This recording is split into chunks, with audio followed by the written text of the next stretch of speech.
This week, we're going to be looking at the US Congress and how it's taking the UFO issue seriously and is about to hold hearings and is passing legislation to give whistleblower protections that extend to corporations and to punish companies by sanctioning them if they don't allow whistleblowers to reveal what's going on and if they don't disclose the full truth about what they're involved in. We're also going to be looking at the Anunnaki space operations. We're going to be looking at UFO psyops and much more. You're listening to Exopolitics Today with Dr. Michael Salla, your source for the uncensored truth regarding the human, extraterrestrial, global, and political agenda. Click the like button and subscribe to this channel.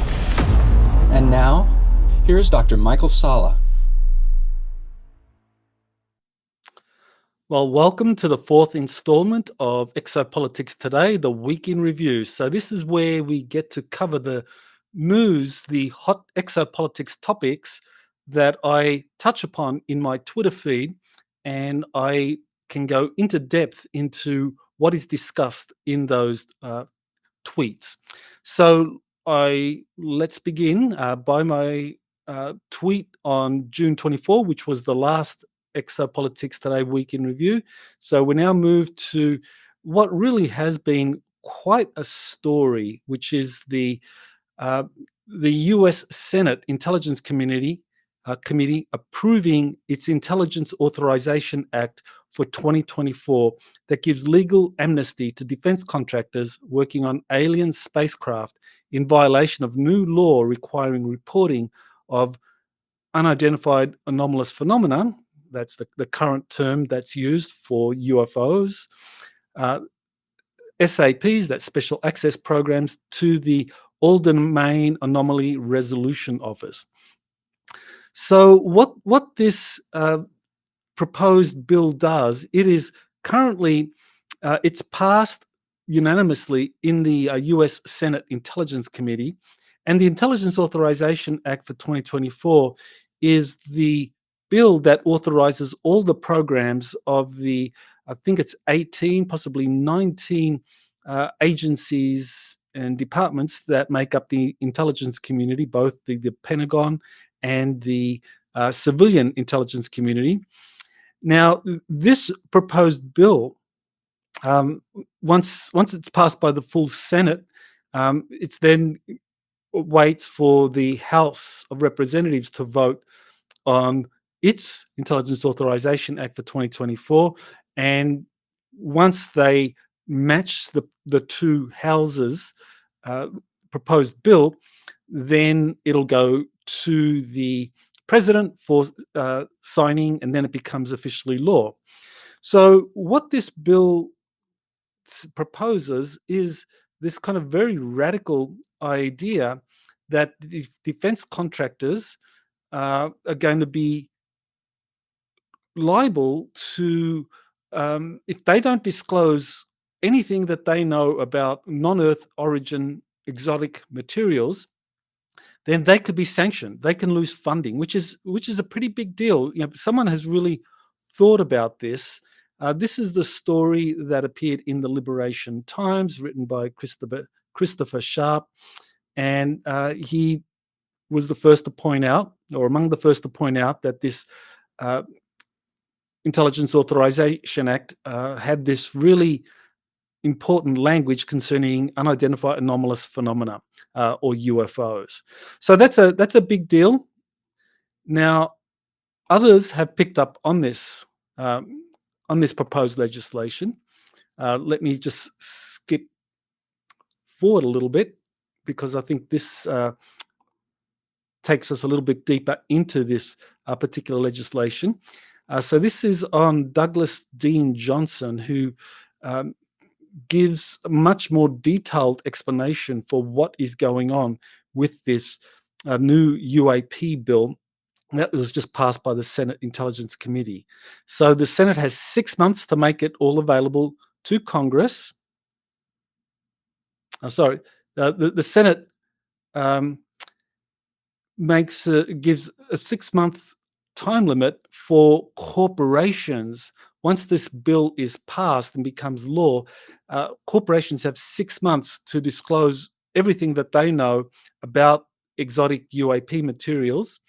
Otherwise, they're going to face sanctions. So his article goes into detail here on this proposed bill.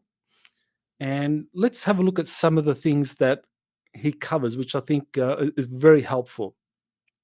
So the bill talks about transmedium objects or devices. So it defines what they are. It defines the term unidentified phenomena, which includes airborne objects, transmedium objects or devices, so things that both go in the air and underwater. So this bill is really designed to get Congress briefed on exactly what it is that corporations are doing when it comes to these SAP or special access programs that they're doing. So this bill is currently now making its way through the Senate. It will be voted on by the full Senate eventually. And so then we wait to see what happens with the House of Representatives, whether they come up with something identical or whether it'll be something that kind of matches. So the question that people have about this is, why now? Why is the US Congress suddenly passing a bill or in the verge of passing a bill that's going to punish contractors if they don't disclose what is going on as far as the UFO issue is concerned? That's a very important question. Now, I was a guest on Redacted on Monday of last week, which would have been June 26th, and we got to go into depth into the bill. So here's the bill actually in the proposed Intelligence Authorization Act for 2024. So this is how it looks in the actual Congressional government website. And yeah, we kind of like, I just went over it previously, but the Congress is giving corporations 90 days or up to 6. So what do we have here? We have 60 days after the enactment of the bill. After the enactment of this bill, the director of the All Domain Anomaly Resolution Office has to be notified exactly what is going on in that corporation. And not later than 180 days later, so 6 months after the passage of the bill, all material relating to that special access program needs to be passed on to the director of the All Domain Anomaly Resolution Office. So what this bill does is that it makes the director of the All Domain Resolution Office, that currently that's Dr. Sean Kirkpatrick, a kind of UFO czar. He is like the kingpin in terms of getting information from whistleblowers and from corporations that relate to UAPs, that relate to UFOs. And then he makes the decision how much of that is to be released into the public arena and how much of that he's going to report to Congress. And so that's the rub. That's the key part of this process. Is all of this is predicated on the idea that the All Domain Anomalous Resolution Office is going to be on the side of transparency and putting things out to the public. But as we've seen so far, that hasn't been exactly the case.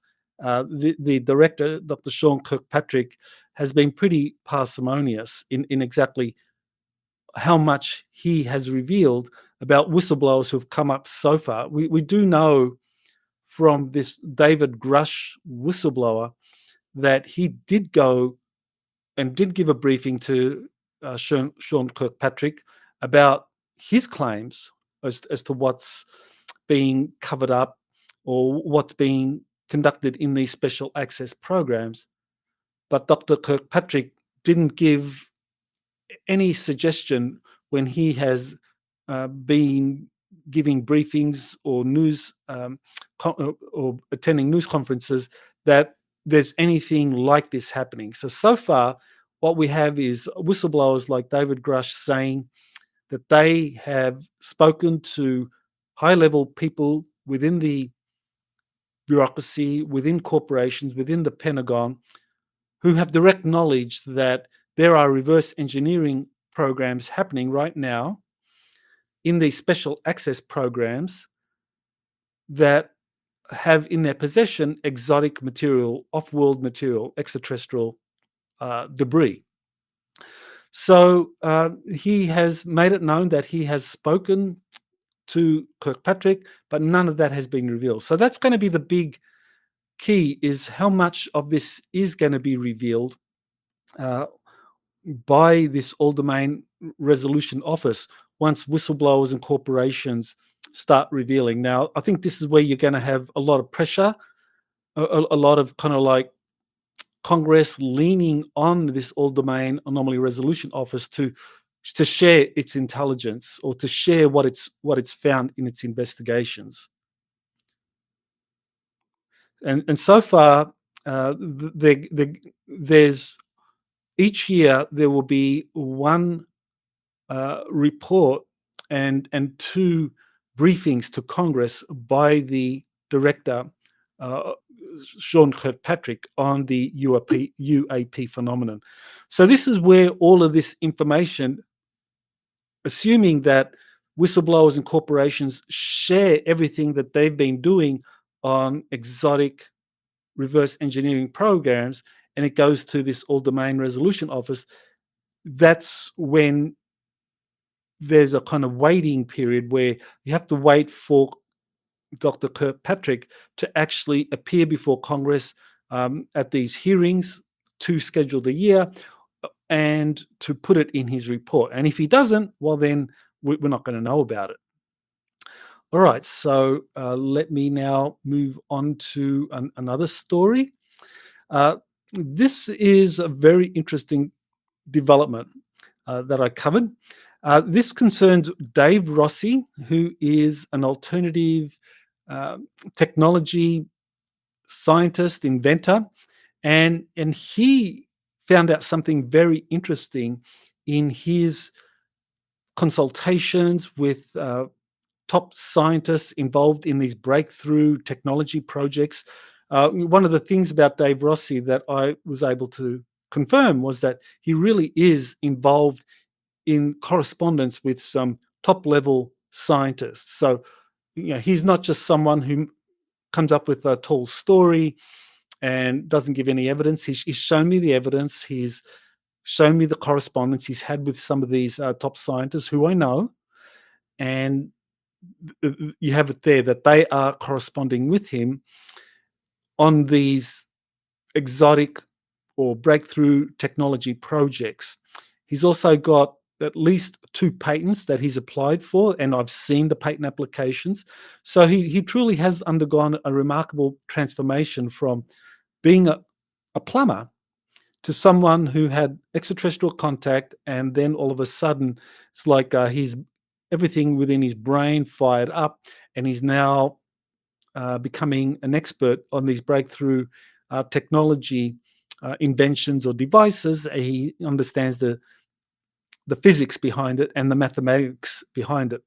So what he was told, which was very interesting, was that he was told that Elena Danaan, who is a former archaeologist from France, who has become more popularly known because of her extraterrestrial contacts, that she's been monitored and stigmatized in a deep state psychological operation tied to a major aerospace company.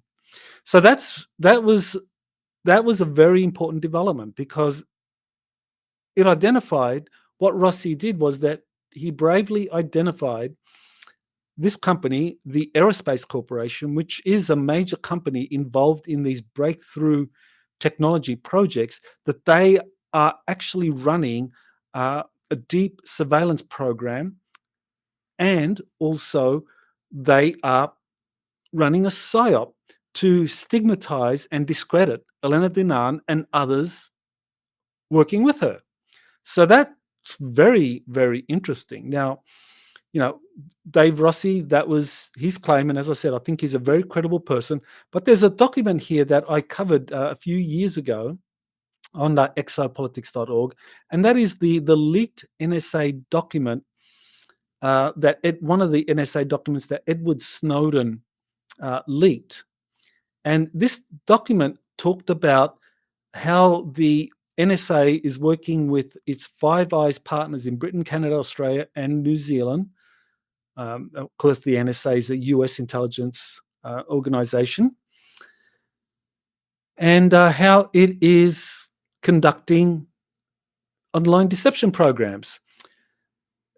So here's a quote from a story that Greenwald put out that was titled "How Covert Agents Infiltrate the Internet to Manipulate, Deceive, and Destroy Reputations."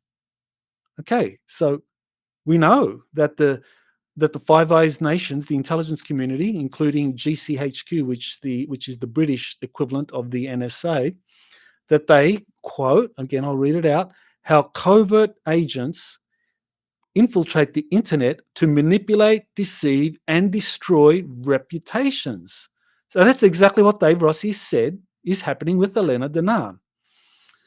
So this story that was released by Glenn Greenwald quite a few years ago, it goes on. Glenn Greenwald in his story writes, quote, "These GCHQ documents are the first to prove that a major Western government is using some of the most controversial techniques to disseminate deception online and harm the reputations of targets." Exactly what Rossi said.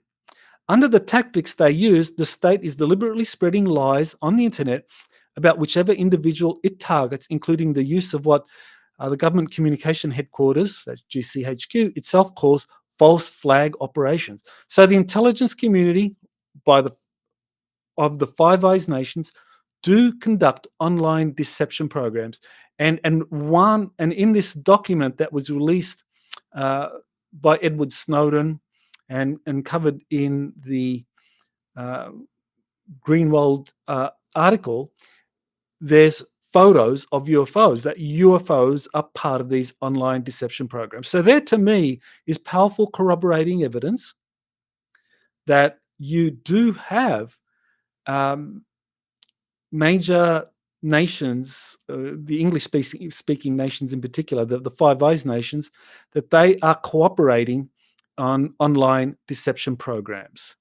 And so that is very significant in terms of what Elena Dinan is experiencing right now. And as I said, Dave Rossi is saying that this is what is going on. Okay, so here's something that was quite a development. Now, one of the people that has been in the center stage of discrediting and attacking Elena Dinan is this person, Ishmael Perez. And Ishmael Perez, what got my attention about him early on was that he came out and saying that Elena Dinan had been murdered, and that a clone, and later he backtracked and said a droid had replaced her and was putting out that information that was wrong.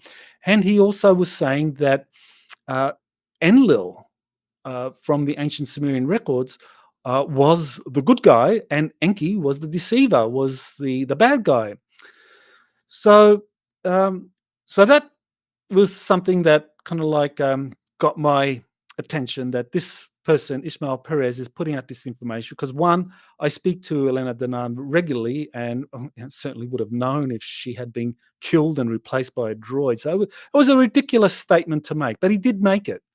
And second, to say that Enki was the bad guy in Anunnaki history flies in the face of historical documents that go back thousands of years. And virtually every major researcher that I've interviewed who's talked about the Sumerian records identifies Enlil as the badass brother. I mean, which makes sense. I mean, he was the space commander. He was the guy that was in charge of the Anunnaki space fleets. So he was badass in terms of, well, if you don't do what's expected, then he had all the weapons to bring people to heel. Whereas his brother Enki, half brother, he was the geneticist, he was the scientist, he was the alchemist. So he was pretty much attached to his genetic experiments. So, Ishmael Perez got it wrong. But here, what we have is a video clip where Ishmael Perez. Well, I just wanted to point out that me and Alex earlier. Listen to this. Friends now. Yeah, he reached out to me about a month ago. Well, through a mutual friend, we both kind of reached out to each other. I was informed that, he never really wanted to take sides, but once he figured out the other person and how I was right, he decided to kind of fix things with me. Okay, all right. So there you get this claim by Ishmael Perez. So how does Alex Collier, who's been around since 1990, over 30 years now, working in this field, how does he respond to this claim by Ishmael Perez? Let's listen to some of his Alex's response. I won't play the whole thing, but you'll get a sense of what's going on. That has to be dealt with. Now, we don't talk about other speakers, okay? Sadly, I have to make an exception to this. There is a particular speaker, Ishmael Perez, who has trashed all of us since he appeared out of nowhere as the king of Lyra and the commander of the Lyran base armada. And he's worked me over pretty well. So I had a conversation with Rob Potter that I wanted to, if I had the ability, to come out there to Shasta, which is this weekend, and confront him physically. Because I'm just so sick of this bullshit. And Rob, being the consummate diplomat that he always is, and I've known Rob many, many years, and I really love and respect Rob. He said, look, I'll get this guy on the phone because he's coming to my conference and you guys can just have a conversation. And we did. He apologized to me. Now, Rob Potter set up this conversation. Okay, Rob Potter set this up and he was on the conversation. It was 3 or 4 minutes. And Ishmael apologized for the trash talk. And I just said, look, dude, you got to focus on the mission. If you're here to do the mission, focus on the mission. Just share your information. Not everybody's going to agree, and it doesn't matter. The information, the frequency of it will resonate to specific people. And that was the conversation. Okay? Well, he did an interview, Ishmael Perez, with Catherine Edwards. And it's called Unpacking the Interaction of AI and Instant Manifestation. If you go to that interview, I didn't know anything about Catherine until just a few minutes ago. To 24 minutes, 25 seconds. He goes on to say that we're friends, and that we've worked it out, and that I've I think his information's good. Ladies and gentlemen, none of that was ever talked about, and none of that is true. None of that is true. Okay, well, I'm going to leave it there. I think if you wanted to watch the full response by Alex, then you can just go to my Twitter feed and you'll see the link to that. So yeah, I mean, there you have it. There is clearly an effort by people, including Ishmael Perez, to really discredit Elena Danaan. And so why is that? Why would there be this effort to discredit this one person? Well, I mean, since I got involved in this field of exopolitics, there's been a lot of trash talk. I mean, it's kind of like the one constant is that you're going to be trash talked. I mean, if you're going to come out and say things about extraterrestrial contact, or you're going to be writing articles, some people are going to love what you do, some people are going to hate what you do, and so you're going to get a lot of criticism, a lot of trash talk. That happens. But what I found very interesting is that there was a coordinated campaign to target Elena Danaan, and that happened pretty much soon after this gentleman, Ishmael Perez, came out on the scene saying that she had been murdered and replaced by a droid. And he was given prominence across the internet. Many video platforms were giving him a lot of exposure. And so was that just chance, or was that in any way related to what Dave Rossi said about this campaign by the Aerospace Corporation, which does work with the intelligence community, and of course with what we know of the Five Eyes nations being involved in online covert deception programs. So definitely that's something to keep in mind. All right, so let's move on. I did a webinar last Saturday on super soldiers and ascended masters, and the first 30 minutes of that webinar have been released, so you can go to my YouTube channel and just watch the first 30 minutes. And if you want to watch the whole thing, then the whole thing is recorded on Vimeo, Crowdcast, and Brighteon.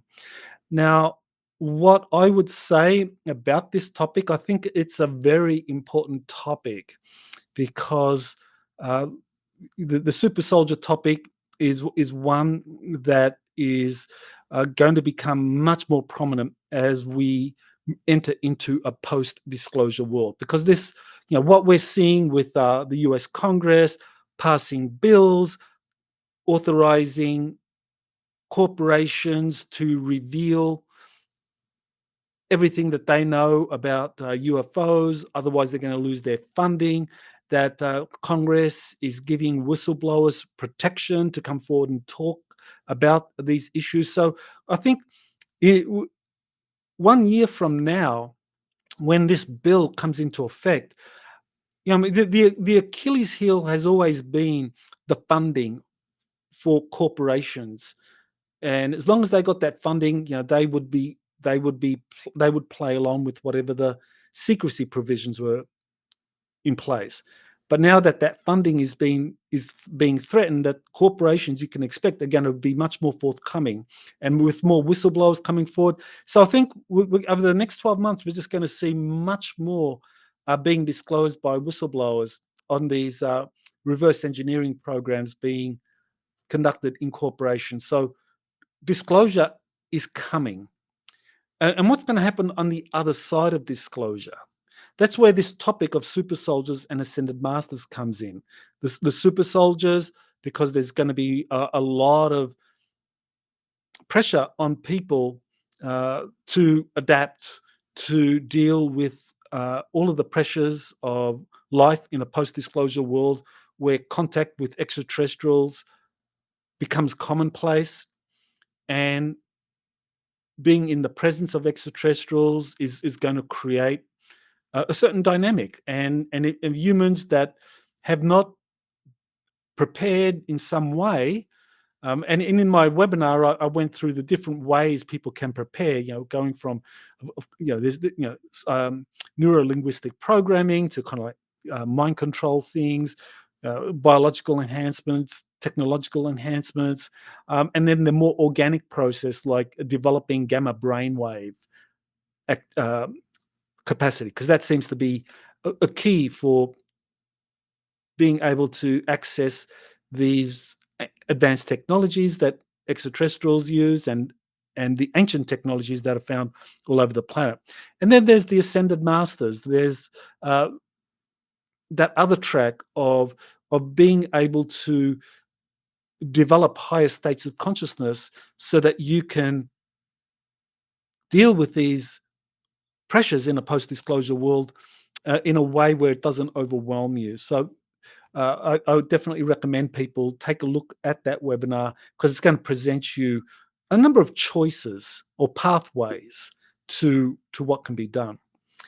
Okay, so we already discussed the language in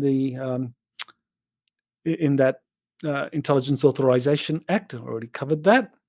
Okay, now this was interesting. This was a story, confirmation from Senator Marco Rubio that multiple whistleblowers with high security clearances have given testimony about alien spacecraft being studied in special access programs. While the official disclosure will start off as a limited hangout, it will nevertheless grow into something far more profound as people wake up to ET reality. So it's very interesting that Senators Marco Rubio and Kirsten Gillibrand, that they're taking the lead in proposing this new legislation. As I mentioned, the Intelligence Authorization Act for 2024. Back in 2022, it was Rubio and Gillibrand that were behind the whistleblower protection for UAPs that was in the 2023 Intelligence Authorization Act. So why are they doing this? Why is Marco Rubio and Kirsten Gillibrand doing this? Well, you might say, well, they're doing this. Here's the article. That's the article that was published on June 27 on Newsweek. So Marco Rubio is taking the lead, and he is saying that there are several whistleblowers who have come forward and given shared information to the Senate Intelligence Committee with information on these programs, and that these people are very credible. And Rubio identified one of these people as David Grush. Now, in this article, he says, quote, "Frankly, a lot of them are very fearful," the Republican senators said. "Fearful of their jobs, fearful of their clearances, fearful of their career. Similarly, others involved in the investigation have been guarded about the details of the probe." So what Rubio is saying is that these whistleblowers that have gone to Congress to share what they know about these UAP projects, these special access programs, they are fearful. They're frightened, and that's very important, because that tells us that these are very serious people. And one of the people that appeared before this committee, headed by Rubio, or where Rubio, I think, is the minority leader, is David Grush. Okay, so here's another thing I'll read out. There are people who have come forward to share information with our committee over the last couple of weeks, Rubio said on Monday, adding in reference to Grush. I would imagine some of them are potentially some of the same people perhaps he's referring to. So David Grush, when he originally came out and said in a article that was published in the Debrief, he said that he had spoken to a number of people within the intelligence community, within the defense, in the Pentagon, who had information about UAPs being reverse engineered. And so he heard this. So he's saying that he has himself not seen these devices personally himself, but he's spoken to credible people who have. So he then reported that on. He reported that to different inspector generals. He says that he first reported that to the inspector general for the Pentagon and was punished. And so then he went to the inspector general for the intelligence community, and that's when things began to happen. So so David Grush has gone forward and talked to the Senate, spoken to the committee that Rubio has attended, along with some of the others that Rubio speculates were the same people that Rubio had talked to. So Rubio said, quote, "I will say I find most of these people at some point, or maybe even currently, have held high clearances and high positions within our government. So you do ask yourself, what would incentivize so many people with that kind of qualification have to come forward and make something up?" So he's saying that these whistleblowers who have come forward, that have come forward, that they are very credible with high security clearances. And so he's asking the question, well, why would they do this? Why would they make things up that would threaten their careers? And I think the answer most of us would come up with is, well, credible people, professional people wouldn't do this. That would be something that would be contrary to their interests. So I think what we have is Senator Rubio, Senator Gillibrand, and others are hearing these whistleblowers come in, give debriefings in closed doors to the Congress about what they've experienced, and that has kind of incentivized the Senate to actually put out legislation like this 2024 Intelligence Authorization Act, which goes a step further than the previous year. In the previous year, the Intelligence Authorization Act gave protection to whistleblowers. For 2024, they're going to go a step beyond that and now mandate that corporations share anything that they know about UAPs with this All-Domain Anomaly Resolution Office. Otherwise, the corporations will lose funding. So I return to the question, why would they do this? Why would they do that? Okay, now we can move to my interview on Redacted, where I actually addressed that question. So I did a interview with Clayton Morris on Redacted about the Senate Intelligence Committee passing a bill imposing financial penalties on companies that don't disclose their involvement in classified SAP programs. So I've already covered that. So some huge developments. So you can watch that clip. It goes for 16 minutes on Redacted. Now, on this question of who benefits by the Senate passing this legislation, I think when we look at the way in which special access programs, the ET cover-up, has been conducted, there's three main lobby groups, three main kind of like corporate cartels that are behind the secrecy system. One is the oil industry, probably the oldest of them all. The second is the pharmaceutical industry. And the third is the military-industrial complex. Now, with this technology being released, with this advanced ET technology that's being studied and reverse engineered in the laboratories of different corporations. With that being released, what's going to happen is that the oil industry is going to vanish, because there's going to be new energy systems, because there's no way you can power craft that are capable of interstellar travel using rocket fuel. And space medicine, they're not going to give these pharmaceutical products to people that are going to be out in deep space performing missions for months or years even.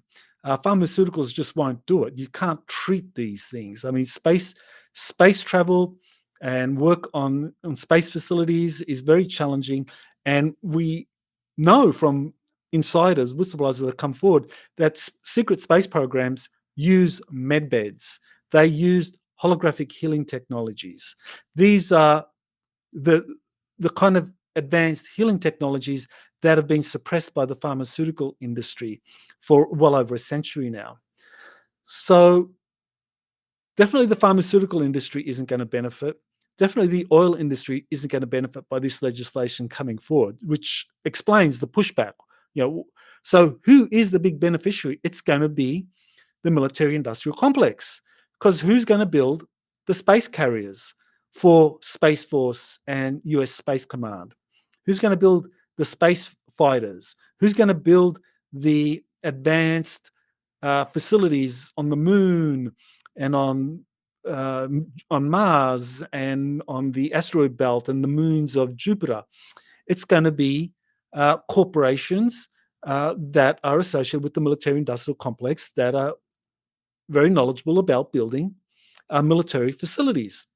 So the military-industrial complex, I think, is really what is pushing people like Rubio and Gillibrand and other members of Congress to rush out this legislation, to push this out, because they stand to benefit the most. And I think while you can have, the important thing to keep in mind is that this bill that was passed by the Senate Select Committee on Intelligence, this Intelligence Authorization Act for 2024, that was unanimous. So Democrats and Republicans lined up in support of that. And that unanimity came from the fact that the military-industrial complex wants this to come out, because Space Command, Space Force, everyone within the military intelligence community knows that this is the future. This is where all the future challenges are going to come for the United States and for the planet Earth. And it's going to be big time space competition with China and Russia. So they want to start pouring funds and money into building these space fleets. Another big loser is going to be the CIA and the National Reconnaissance Office, because up until recently, they have been the ones that have benefited from the very limited procurements or construction of spacecraft, or these reverse engineered spacecraft, because in the United States, the secret space programs were not funded that well, and the intelligence community would take the lion's share of what the corporations would be putting out and using them for their own covert operations. Well, now with the creation of Space Force and Space Command, you actually have space being regarded as a new warfighting domain. So that means that is where a lot of resources are going to go from now on. So space has shifted from being a benign domain where the Pentagon just had a very little presence, and up until 2019 there was no Space Command, there was no Space Force, but now both exist, because space has been redefined as this warfighting domain. And so lots of funds are going to be shifted into this. So I think that helps explain the big funding or the big push to have Congress push this legislation. Now some of it might be related to white hats wanting to get the information out. Some of it is also related to black hats wanting to prepare people for a false flag alien event, where they now ratchet up the kind of like the fear levels of people and make out that space aliens are a big threat. So yeah, the military industrial complex is the big winner. So let's move on here. Okay, so here's an article that I tweeted talking about open Senate hearings with David Grush and more UAP UFO whistleblowers will be a big event drawing in legacy media to cover claims of classified reverse engineering projects of off-world vehicles. So, and I asked the question, powerful groups are behind this initiative to have whistleblowers come before the US Senate, where people like David Grush and others can reveal what they have been told in these open Senate hearings, which is going to be quite remarkable. I mean, that'll be an amazing thing. So this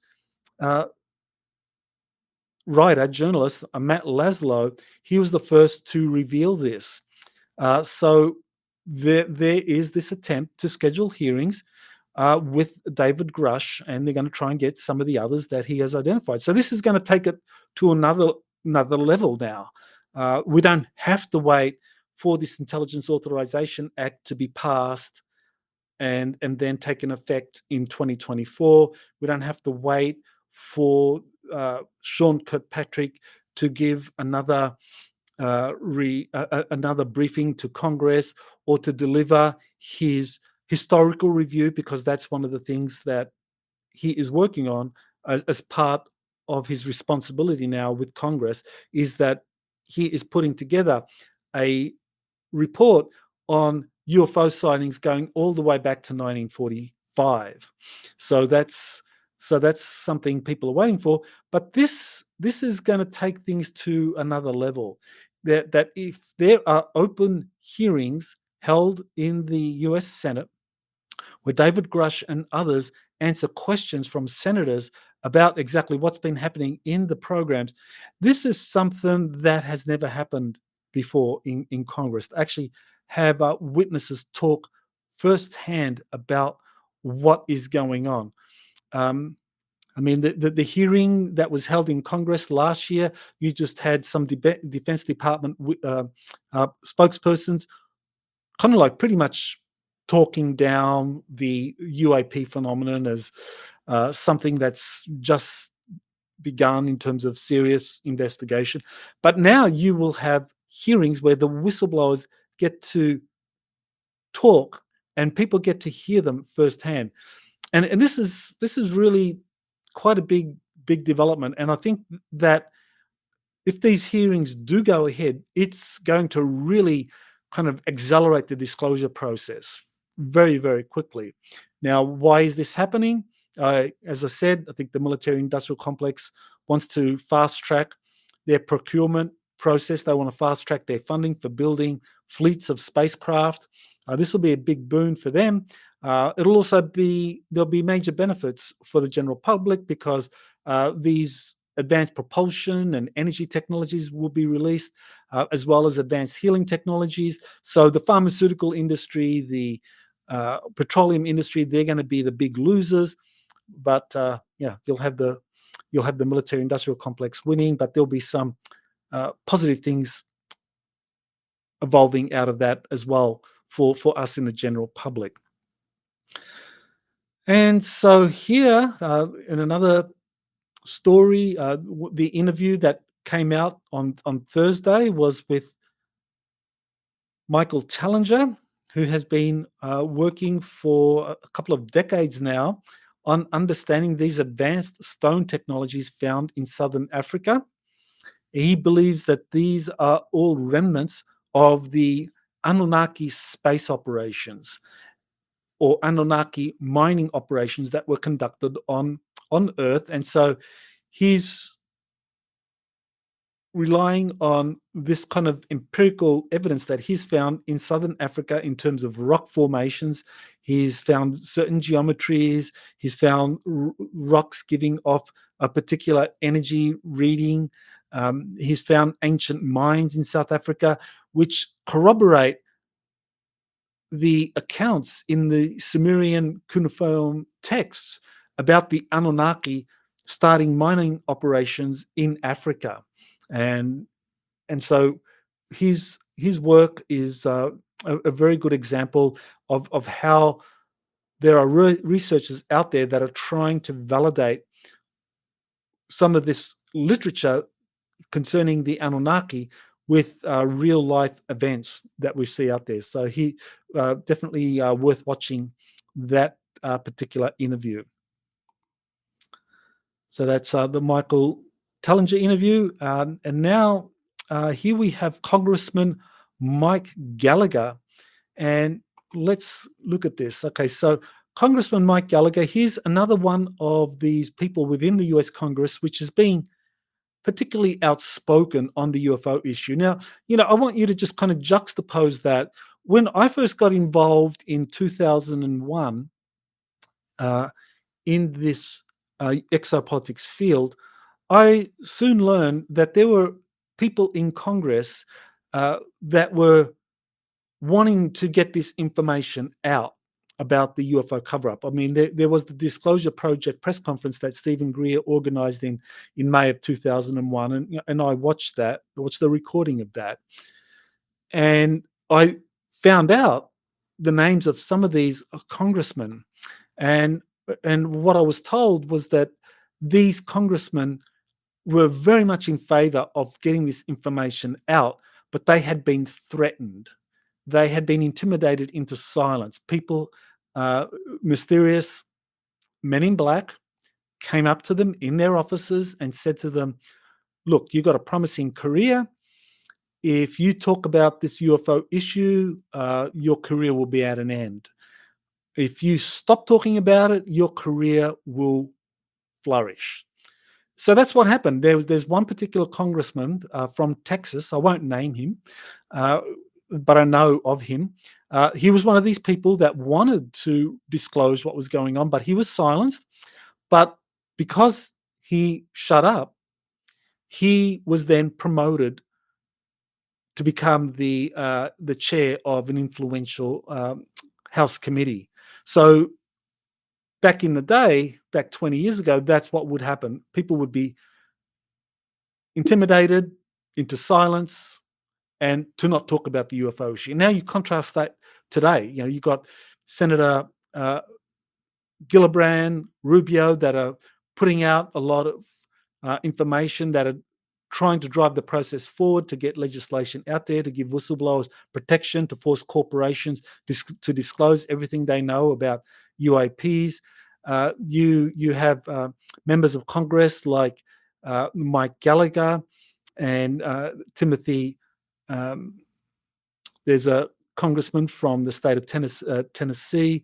His name escapes me at the moment, but they are Tim Burchett. So Tim Burchett and Mike Gallagher, they are two outspoken members of Congress, of the House of Representatives, that are wanting to get the information out there. So yeah, they want transparency, and so they are really pushing for this. So that's very, very encouraging. So you can just go and watch this interview that happened with Congressman Gallagher on the Pat McAfee show. He has a very popular podcast, a former footballer, Gridiron, and Gridiron commentator, football commentator. I don't know why Americans call it football. I mean, you hold the ball most of the time. I mean, in Europe, soccer, I mean, isn't that football? They're kicking it around all the time. But anyway, so this Mike Gallagher, he appeared on the Pat McAfee show where they discussed what Gallagher knows about this UFO cover-up. So I think overall, there has been a lot of positive developments on the UFO front. As far as my sources are concerned, JP, Elena Danan, Jean-Charles Moyen, Alex Collier, a few others, we are still getting reports of things that are happening behind the scenes concerning the ET fleets, the Cedar ships, the space arcs. I have a new report from JP that will be released probably this coming Thursday, where he gets to talk about time travel. He was taken to a military facility where there were extraterrestrials there helping in a time travel program. And he talks about how there were kind of 4 different eras that could be accessed through this time travel technology. So I also will be releasing an interview probably on Monday with Tony Rodriguez, where we discuss his latest book project, Star Maker, where he talks about participating in a project, an extraterrestrial project, during his secret space program stint, where there was a star that was built. So he talks about the body that he inhabited. So kind of really amazing stuff. So that's what's coming out on Monday. And Thursday, the JP update comes out. So if you want to keep up to date with my Twitter feed, then just go to Twitter/Michael Salla and subscribe to the Twitter feed, and you'll get it all before I get to discuss it all again in next week's Week in Review. So thank you for watching. Don't forget to like and subscribe to this to the channel that you're watching this on. So thank you and aloha. You have been listening to Exopolitics Today with Dr. Michael Salla. Please remember to like, share, and subscribe to this channel. Join or start a conversation in the comments. Take the time to explore the vast library of best-selling books, webinars, and podcasts by Dr. Salla. Visit exopoliticstoday.com.